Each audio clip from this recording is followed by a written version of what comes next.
All right. Well, Glenn, it's good to see you today. Good to sit down with you finally. Nice to see you too. You know, I've been very intrigued about what it is you do exactly.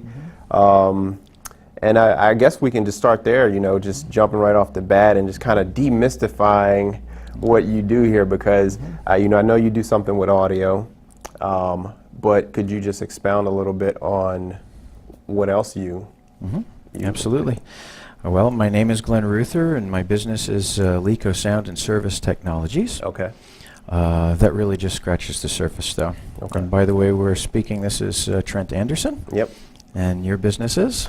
My business is NuEnergy Fitness, and what we do is we do meal planning, we do personal training locally for the Charlottesville area, and also I do workout plans online as well. So at NuEnergyFit.com. Very cool. Yep. So all the best, right? yeah, definitely, definitely.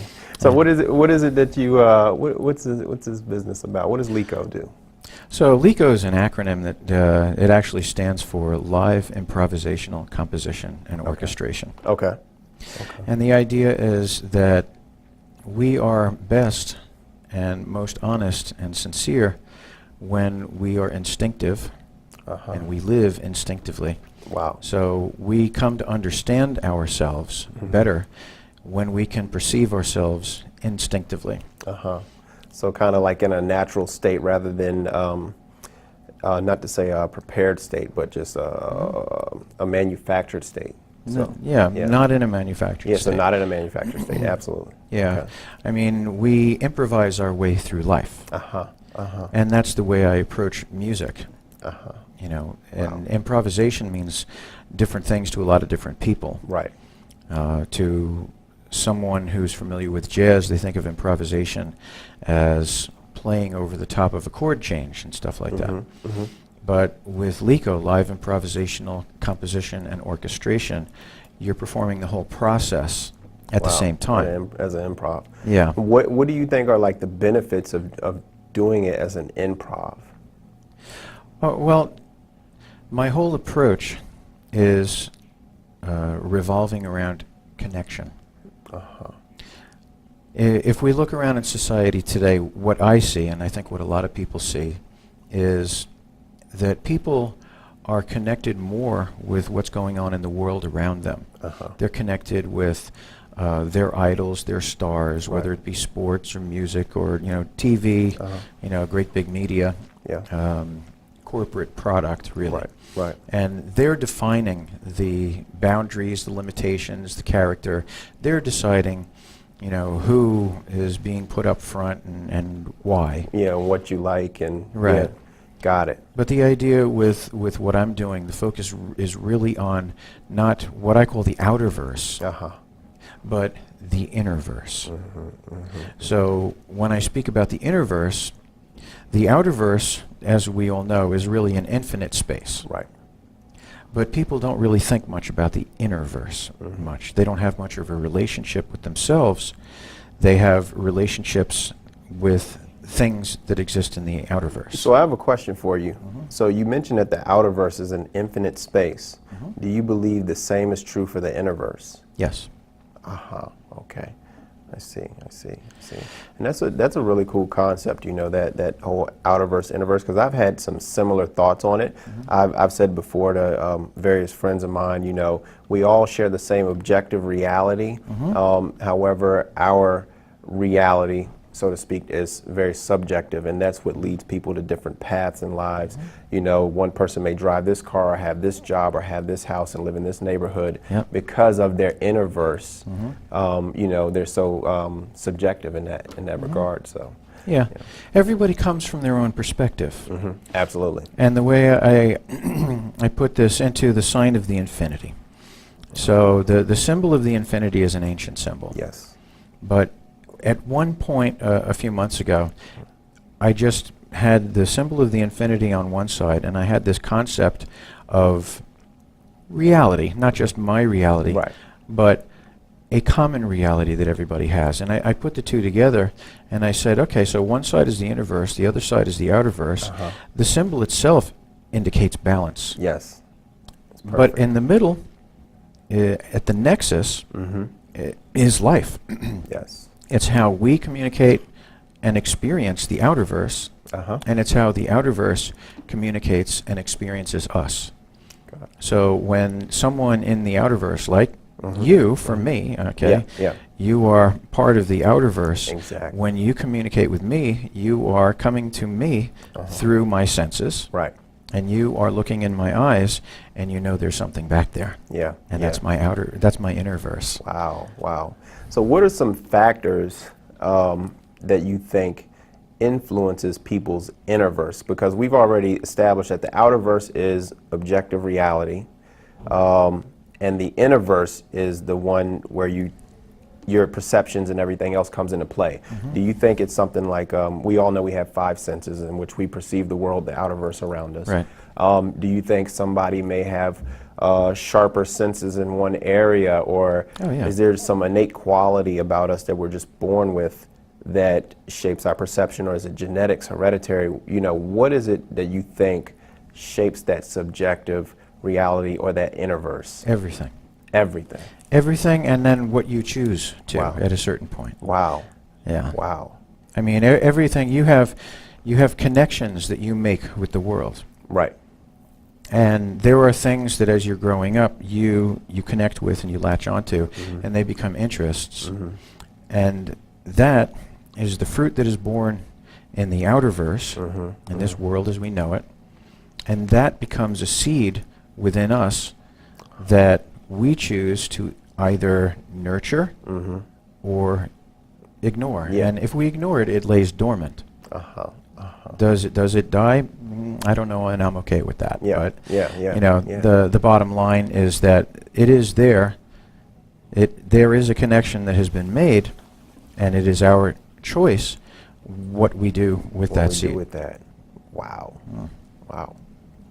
Yeah, that's I mean, it's a super interesting concept of how each of these universes influences one another. It's absolutely fascinating. You know, just as like you said, you know, things and life experiences in the outerverse can have an impact on the innerverse and how somebody feels and how somebody perceives the world. Yeah. Also, a person's innerverse can affect the world around them. For example, look at Gandhi. You know, when you look at Gandhi, you know, who he was as a person and his character and just what he brought to the world. You know, it Absolutely. it had an impact. And Mother Teresa. Yeah, exactly. Mother Teresa. And there's tons of people. Yeah, tons of people. So it's just interesting to me how it's like this cooperative that's going on. You know, and then if you really think about it, there are 7 billion cooperatives, you know, going on at the same time. This is a wild thing that we're in. You know. Yeah. There's a whole lot of potential for positive,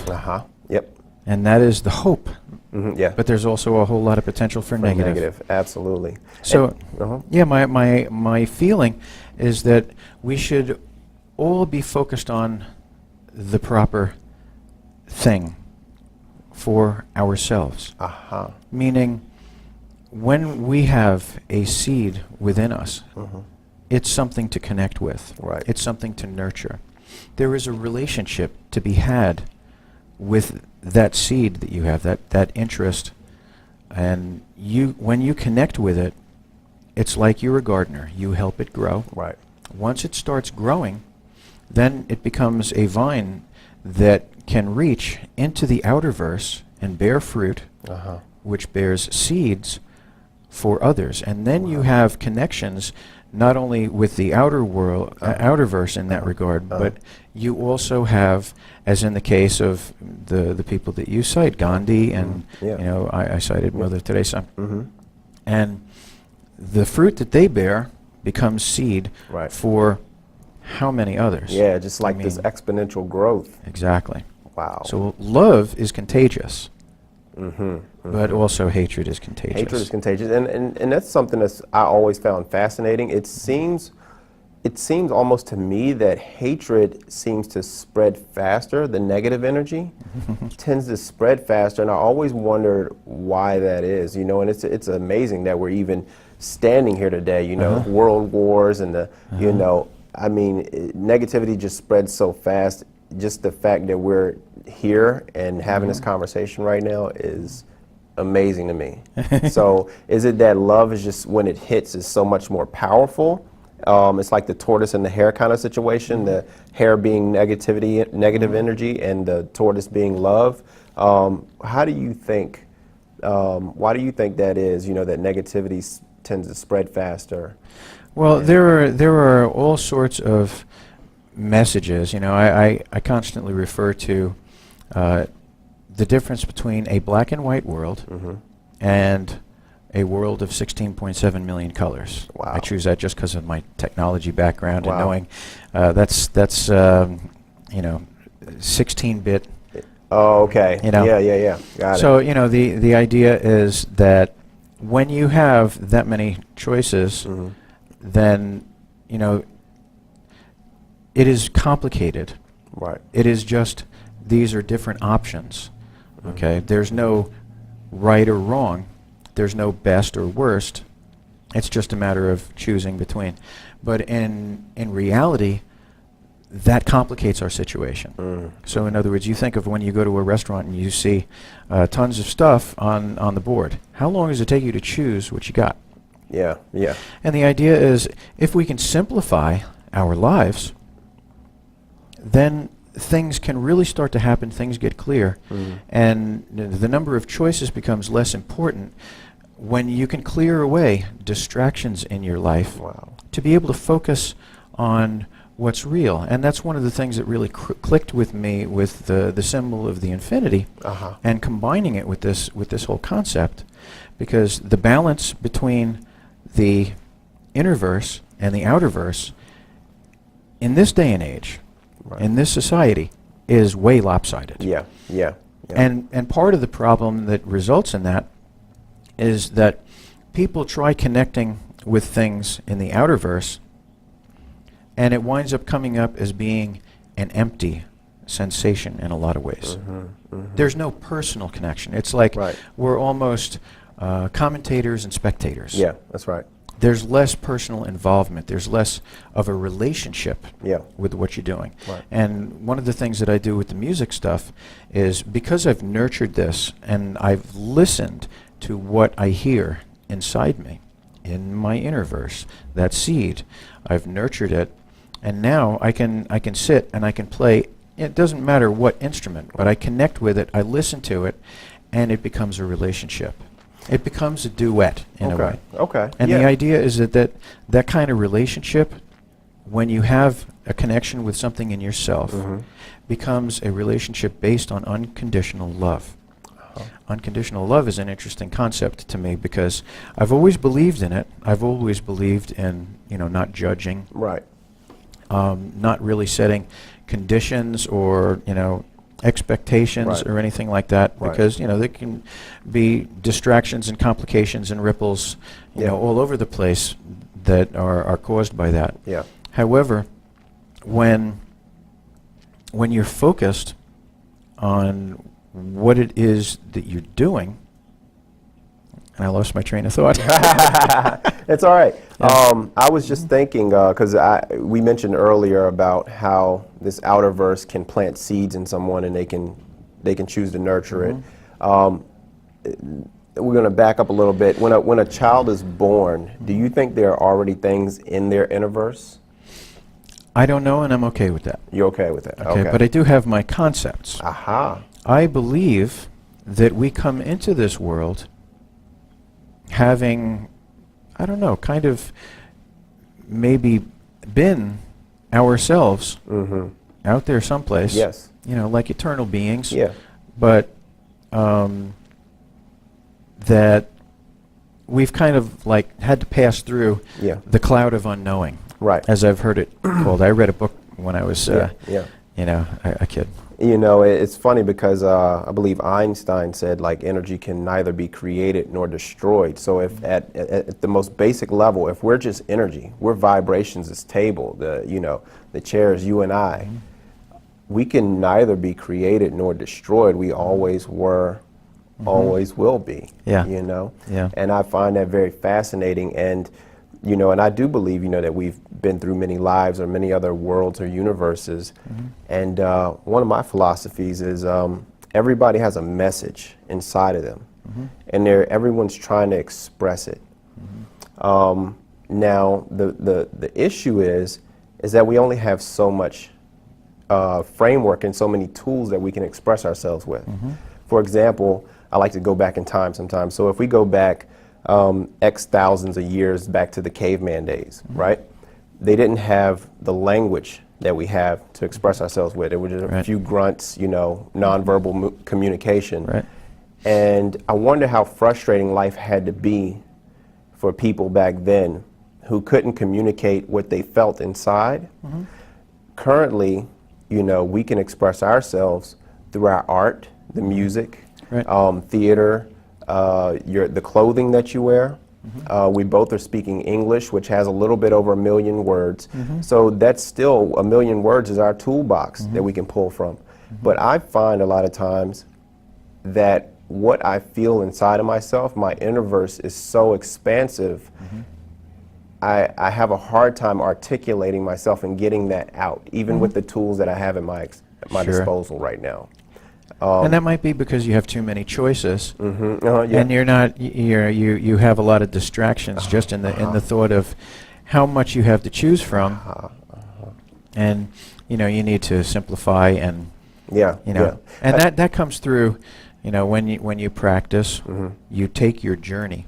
It's step by step, one step after another. Some things you clear away, some things you gather in. Right. What it sounds similar to, I want to say it's like a Japanese philosophy. It was like a cluttered room, cluttered mind kind of a deal. Like they just believing in like just decluttering. Yeah, the feng shui sort of thing. Yeah. You know, and you know, so it sounds like you're kind of along those lines right now. Oh, so. I'm along a lot of lines. I mean, I think there's a lot of commonality in what I'm talking about with, you know, everything. I used to tell my son, and with this graphic included, about the great interconnectedness of life. Because the idea is you learn about one thing, and the more you learn, you come to realize that things you learned before can be applied. Same exact concept, you know, a similar perspective, but applying to something entirely different. Okay. So let me ask you this.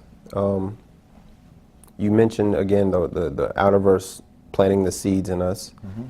Is there a specific moment, the concepts that you have, this is not everyday concepts, you know, and most people are talking about the iPhone or what Brad Pitt and Angelina Jolie did last week or whatever. And you have a different style and just a different mindset. Is there a point that you can recall where that seed was planted in you, that different seed to think differently, to be different? That goes very, very far back. I recall a moment, I had to be probably 2 years old. Wow. I remember my first conscious moment. Really? Yeah, I mean, you know, some people don't believe me, others might, doesn't really matter, but what I remember is being in my crib, and I was wearing red pajamas. I remember my mother's hair dryer, which was the old beehive-looking hair dryer there. I remember my mother and my grandmother. My grandmother was coming to pick me up. And I just remember sitting there and thinking, you know, what am I doing here? Why am I not there? Or, you know, just there was a sense of place and perspective, and I can't explain it. Wow. But wow, it's something that I remember ever since. Yeah, you know, and I feel the same way. Like, I don't know exactly when I kind of gravitated towards this mindset. I just remember even being a child thinking, how did we get here? You know, and what is the meaning and the purpose of life? And since then, I've heard a lot of people say the purpose to life is whatever it is you assign to it. So the meaning to life is whatever your meaning is. So it's very highly subjective. Yeah, one of the things that I have come to see, you know, this symbol of the infinity and the way I've combined it, Right. you can think of it in two dimensions. You know, there's a portion of time where I looked at it as a two-dimensional object, almost like a rope or maybe a fiber optic cable, Right. and the nexus of life. Yeah. But then there's also communication going back and forth, you know, like almost like breathing. You know, things breathe. I'm connecting with myself. I'm connecting with the world. Sometimes people connect, you know, more with themselves. And depending upon where they're facing, if they're facing towards the outer verse, then they are a part of the world. If they're facing away from the outer verse, then they're turning their back on life in a certain regard. So these people are introspective, like type people, or they're introverted? I'll leave it up to interpretation. I mean, okay. you know, in certain situations, if it's like for an extended period of time, then you could kind of put the name of maybe a mental disorder that turns into a form of insanity if they're facing away from life. Right. And right. you know, the more you face away from life, the fewer connections you have with your outer verse. And then you don't have any balance, because now the balance is tipping this way. And the same thing holds true for, you know, if you focus all on your outer verse and everything that's going on with Angelina Jolie and, and Brad Pitt and you know, everything else that people worry about, and not fulfilling what you got in your inner verse. Yeah. But you know, the other interesting thing is that it's like, how can everybody be like that and still maintain the commonality of the outer verse? And then I came up with the realization that we are parallel universes to each other. Right. You know? Right. And that's like, you know, if it's an outer verse and it's an inner verse, then, you know, how do they connect? Well, this is the perspective from here. You know? Yeah. Mind, body, spirit, you know, my body is in the outer verse. Right. But the inner verse is my mind and spirit. Right. And that's kind of like I said earlier, 7 billion spirits enacting on the outer verse, on this common reality. Through the nexus of life. Yep, through the nexus of life. Wow. That's absolutely amazing. Yeah, it's super complicated. And also another theory I had is that maybe we're all the same being or entity experiencing life. Like I could come back as you on this exact same timeline in another lifetime. I don't know, and I'm okay with that. You say okay with that? Yeah, that's my answer I like to a lot that, of you know? yeah, that's my answer to a lot of things, because there's so many questions and people are fishing for answers and they're taking a stance. But when you don't know, you have to, you know, at some point turn around and say, I don't know. I really don't know. I theorize, I feel, I have a conviction, I have a sense, but I don't know. I've got one for you. So there are these two distinct things, the inner verse, the outer verse, yet they interact with each other. I believe, and you know, people are so like enamored with their technology and their smartphones and blah, blah, blah. I actually think that it's going to be this situation where technology becomes the thing that helps us release what's inside of us. You know, they have the computers now, or the situation now where they're hooking the electrodes to people's head to try to read their thoughts. Right. You know, I think that technology, that this thing from the outer verse, may be able to liberate everyone's inner verses. How cool is that going to be? I mean, what do you think about that? I think that, you know, things are moving in all different directions at the same time. Yeah. But what's really important is our perspective and the balance that we maintain in our lives. Because we really have to have the balance between the inner verse and the outer verse in order to be able to have confidence, to be able to have a sense of awareness. You know, the experience of unconditional love that I talk about with an interest that you have, a seed in your inner verse, becomes a relationship.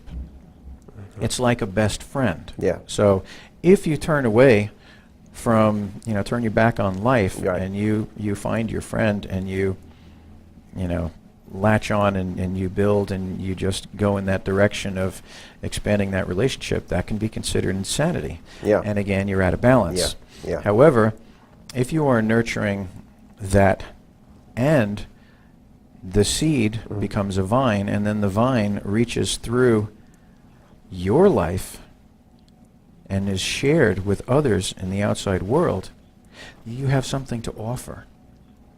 And when you have something to offer, something that's interesting, and you have this relationship with that interest that you have inside you, the connection that you've made becomes the relationship I was talking about, based on unconditional love. Yeah. Because you love what you're doing, Yep. and you have unconditional responses. Right. It's not predicated on history or circumstance or anything else. It's based upon, you do this and you get some satisfaction back because you love doing it. Right. And you develop that relationship. And there's no emotional tit for tat Right. with an interest like that. Right. So that relationship that you have builds confidence. It can help you clear away distractions and insecurities. Got it.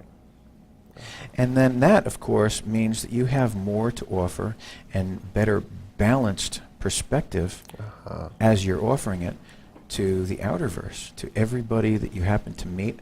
And you don't have to make a point to sell. Yeah. Yeah. All you have to do is lead by example. That's right. You follow your heart. Yeah. Because of your interests, which are different, you come from your own perspective.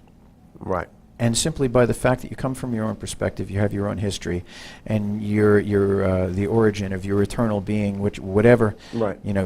You are, is also making up your perspective. Yeah. Yeah. Wow. The nexus of life that's sitting in the middle of the infinity is all of our senses. And that's how we receive. Yep. And when we're receiving from the outer verse, sometimes we are accepting connections which are actually nothing more than reflections. Because it's one-sided. There's no relationship that we really have with things that are on the outer verse. They can plant seeds. Right? Yeah. And then the interest on both sides creates a real connection. Got you. When I think of Angelina Jolie and Brad Pitt, as you're mentioning, there's no personal relationship. There's no feedback. Right. There's no, Yeah. Yeah. no conversation. Yeah. It's the message that's delivered, and someplace in my innerverse, it can be popped up on a screen in terms of memory. And that's the only connection I have, is with a reflection, a projection. Got it. But when I am following in my music or my woodworking or, my electronics projects, I'm nurturing life. Yeah.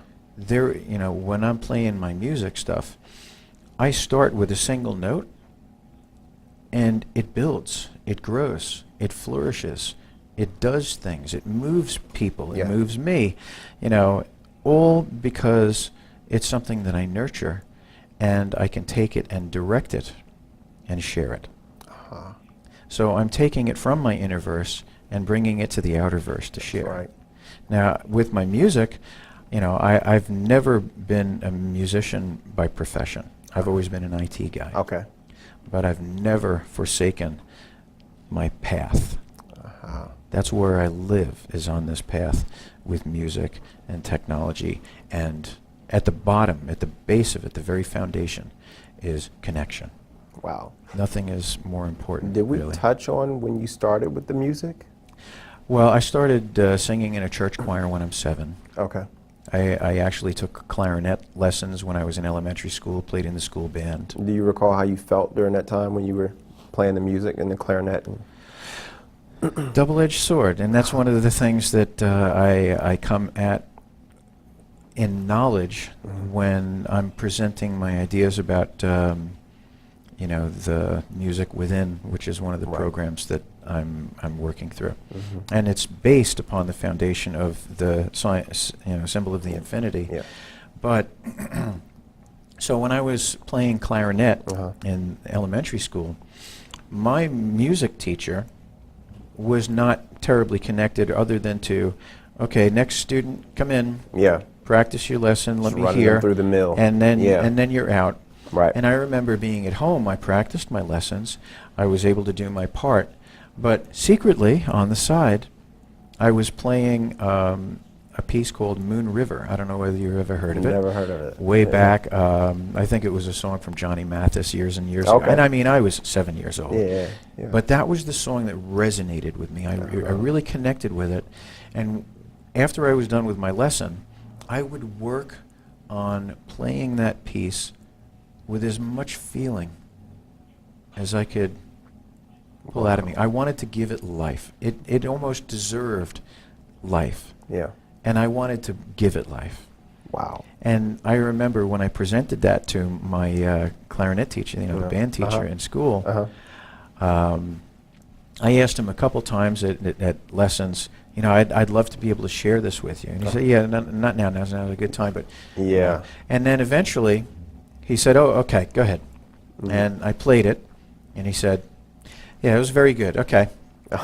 And that was it. So that kind of killed Yeah. my connection with band, disillusionment, Yeah. etc. But I felt the connection. There was no denying it. I knew that I had it within me. I never gave it up. Wow.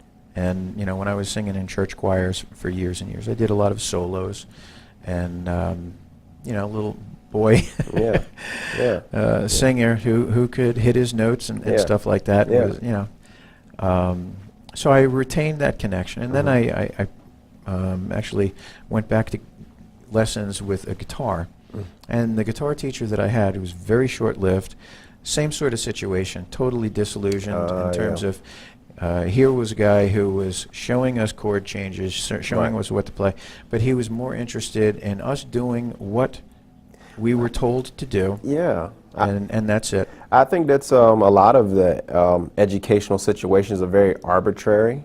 They have in mind what they want to teach you, rather than being curious about the child or the student at hand and trying to nurture and bring their outer verse or inner verse into the outer verse. Exactly. And I think that when we start to teach, from that standpoint, we just get a much more fruitful situation. Absolutely. And I believe that's where education, even as a whole, even at an academic level, is headed eventually, because they're starting to see. My son, he's in a school where very small class sizes, so they can get to know each child individually, learn their learning style, and kind of try to bring that out of them according to how they are. Exactly. But in the previous schools that he's been in, it was kind of like a run through the mill,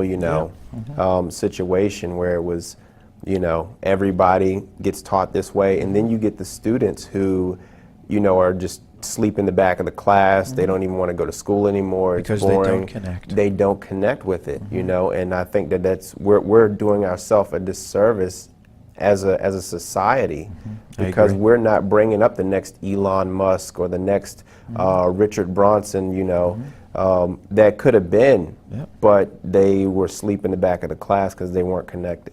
However, if the child is connected and the will is there, they can maintain that connection even if it gets severed several times. It's because the connection, may be here nor there. Right. But the seed is there. And the seed is their responsibility and their, interest. Right. Again, the seed, you have a relationship with the seed, but only in as much as the seed starts to come alive. until it comes alive, it's nothing but a seed. Wow. And it's like a lot of people's interpretation of love. Yeah. Love, for me, from my perspective, a lot of people look at love as a thing. It's something that is almost like, a thing that you can buy, trade. Some commodity. It's an entertainment thing. Yeah. For me, love is a verb. It's not a noun. It's something that you do. It's an act of giving. Yeah. And ideally, two people give to each other. It's not a matter of receiving. Yeah. It's not a thing. Yeah. Yeah. But if you think about it as something to share and as an ideal, when you both give love unconditionally, now you have a connection. Yeah. And it's like connecting with something within you that's unconditional. But when you find someone and you love each other and you nurture each other as if you were each seeds, give each other wings, do for someone else because you love them. You want to see them proceed on their journey. You want to help them along their way, not the way you want them to go. Wow. If you love something, set them free. Yeah. If they come back to you, it was meant to be. Right? Wow. But if it doesn't, vaya con Dios. I have a, so you mentioned earlier about, we were talking about the children and the students that learn and the connection being severed, whether that be a teacher or an instructor that told them they wouldn't be anything or whatever have you. And you mentioned that, if the child has the will, that they will find a way eventually to come back. Do you think that that will can be, maybe that's an extreme will or an above average will? Because I feel like in certain situations that can kill someone's dreams, especially if you're young, to the point that, you never quite recover if your willpower isn't at that level, Understood. I have a philosophy that everyone is great, and again, I'm going to time hop here into the future. Everyone is great. Imagine in the year, this is 2016, the year now is 3016, okay? It's 1,000 years from now, and imagine the type of jobs, the type of things that are valued in that society. Who was Michael Jordan if he was born before basketball was invented? The more tools and resources we have at our disposal is going to just pull more of this innerverse out of us, That's an interesting, I can't say perspective, but it's an interesting paradigm or paradox, because I think one of the foundational things, a lot of people say now is the most important moment of your life, and I believe that. Yeah, absolutely. Now is the most important moment of our lives. But what is now, really, if it were not for here? The circumstances in which we find ourselves now. Right. And I think there's so much kicking and screaming that goes on with a lot of people. They don't accept the circumstances where they have. They can say that now is the most important moment of their lives, but now would not be now had it not been also for the inseparable link with the here that we have. In our present circumstances, I believe nothing happens without a reason. Right. So it's a matter of what we do, the choices that we make, that determines our reality. Wow. So when you talk about kids that get their will snipped and they disconnect, there's always the opportunity. In religious terms, there's always the opportunity for forgiveness. Right. There's always the opportunity to love. Right. There's always the opportunity to help grow. There's always the opportunity to fight. But the idea is, what do you do? What do we all do Right. with the here and now that we are given? Very true. So, you know, when I think about the here and now, it's I am here now. Right. Because also what I am now is in motion, Wow. Wow. you know? Yeah. We are constantly changing perspectives. The difference between me and you Uh-huh. is our perspectives. That's right. Our experience, Yeah, our history. yeah. And I look at that from a 3D perspective. Wow. We are somewhere at a given moment with a certain perspective, facing in a particular direction. Mhm. That's our view of the world. So That's right. Yeah, I mean, you're absolutely right with that. I mean, we always have a choice, and you know, again, a lot of our choices are encouraged by past seeds that have been planted. You know, and then again, you have 7 billion of these situations going on and interacting upon each Yeah. other. It's wow. Yeah. You know, it's amazing that we, you know, have made it to this point, or amazing that we haven't made it to some other point. You know, Right, yeah. it's really interesting. So Yeah, I mean, things are always flowing. yeah, absolutely. Flow. I have a theory of that. I mean, as far as the outer universe, you know, and I'm talking outer space here. I have a theory of that. Like, you know, they now have this theory that we live in not a universe but a multiverse. So that makes it even weirder. Well, and- maybe that multiverse is the outer verse plus all the inner verses. Wow, that's pretty crazy. You That's know, really if you look at the, you know, representation, I mean, the outer verse for our little minds is a container of some sort. Right. Even if it's infinite, Yeah. there's still Yeah. this concept of a container. Yeah. Because it's a thing. Right. There's something that kind of has to contain the volume. right.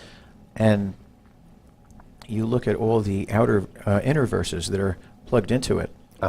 Your inner verse starts at your senses, Wow. particularly at your eyes. That's your interface. That's Right. that's It's my the window. nexus of life. It's my window. Yeah.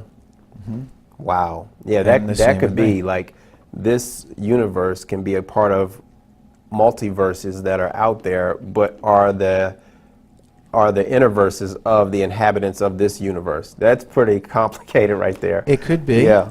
but Yeah. I don't know. Yeah. And I'm okay with that. That's right. Because I believe, again, with when you said flow, the energy flowing, I believe that. You know, they say, Stephen Hawking said something about there being black holes out there, and that, you know, he believes that, I think he said last year that he believes that things that get sucked in, the matter, the energy that gets sucked into a black hole, gets kicked out somewhere else. Right. Okay? They know that the sun is not burning on fuel, it's just, you know, coming out. So I think that a sun or a star may even be the black hole in another universe that's sucking energy and matter in and pouring it out as a star in another universe, and that universe has its own black holes and stars, and it's just this pouring of energy Yes. flowing from so many different realms. You may be right, you may be wrong, yeah. but either way, Yes, yeah. it's a fascinating sort Absolutely, of concept. absolutely. Yeah. So, good. All right. All right. Well, I mean, I don't think I have any more questions. I think we covered a variety of topics, and yeah, I feel pretty good about it. Yeah, no, it was definitely Yeah, fun. great talk. I'm wondering if you wanted to expound a little bit upon your business. Yeah, I mean, not too much. I just wanted to say, you know, on my point earlier when I was saying, you know, I believe everyone has something they want to express, you know, from the type of shoes they wear, the type of shirt and haircut they have.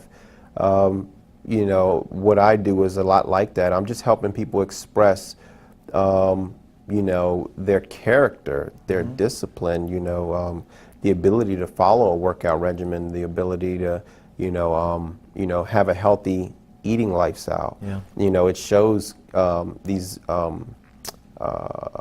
intangible things, you know, such as your character, you know, your discipline. And I think that some people want to express that, or or they want to express the physique, the physical part aspects of it. So that's what my business is doing, is trying to get people to tell their story, even in this sector and in this regard. So yeah, to try and connect absolutely. with themselves. They're trying to connect with themselves. That's right. And some people, they want to get that recognition even from themselves. Of it's about proving it to yourself. I have the discipline to do this and to achieve this fitness goal. Yeah. So they want to do it so that they can recognize themselves, and recognize their discipline. So yeah, it's amazing what people can accomplish. First for themselves, right, because there's a self-preservation in terms of life being constantly at work. Right. Right. And our bodies have a lot to fight against. Yeah, there's a lot going on. Without us knowing about it, Right. our body has a lot to fight against in order to sustain life. Wow. And for us to forget about that is basically our slow and timely undoing. That's right. Right. That's right. So stay healthy and work out too. Absolutely. Part of the deal. Perfect. But discipline, will, it is our choice. And one of the things that I always look back to ever since there's a TED talk on Mel Robbins. Okay. Mel Robbins talks about the 5-second rule. What's that? And it's really fascinating to hear her go through the pitch that she did. I highly recommend that you watch that. Mel Robbins, I'll check that out. TED Talk. And she is a force to be reckoned with. Wow. But her perspective is something that I think everybody can benefit from in just the regard to, okay, we have these seeds within us. Okay, people connecting with their physical being to be able to maximize its operation, which is also going to have an effect on your brain functionality and your mind. Consciousness, okay? If we become a more healthy being, then we can run certain systems on autopilot. But without it, it's another story. However, the discipline and the will, everything for a lot of people runs on what you feel like doing. Correct. So having a to-do list is functional for some people.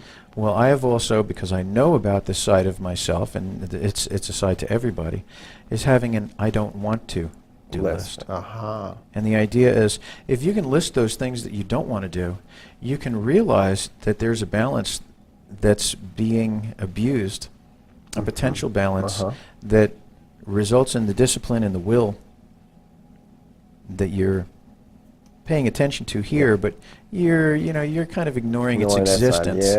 And the idea is you need to have both of those things, and that's something that I've been applying through this program. There are things that I don't want to do, and it's important to make those, at least a mental list of those things that I don't want to do, because it's critical to a properly organized business. And the same thing with a person. You wake up in the morning, what do? You're tired.